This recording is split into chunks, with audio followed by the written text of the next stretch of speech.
Greg Andrick here, to you with Business Freedom Conversation Newsletter number 4. We have some really interesting stories for you. The first one is the pot of gold at the end of the rainbow. The point that this makes is because of all the things that were done for stimulus, Americans are sitting on more than 3 times the savings they had before the pandemic. What does that mean for you? Your customers have the money, which means it's critical for you to identify the people that really want your products or services and go get them.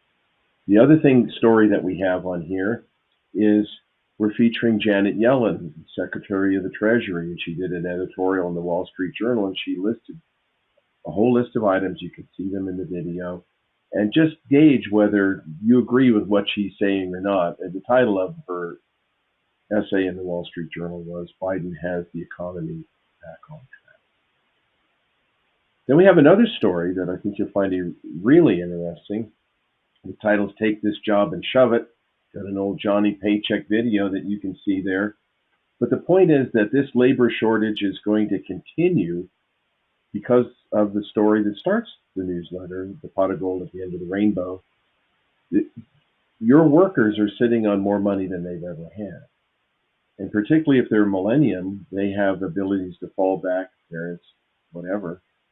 And they're only going to accept a job if they like it and everything lines up with their values. So another critical thing for you to look at. So that going forward, the economy is going to be really interesting for small business because you've got the Fed who's applying these really old-fashioned methodologies and trying to hurt the economy as hard as they can, which is kind of curious since they pumped out all this money and had an eviction moratorium, federal supplement to unemployment, which doubled the unemployment, and deferred student loans.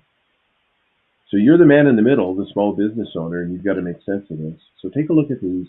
I think it'll help you sharpen your focus and figure out what you need to do. Again, Business Freedom Conversation number 14.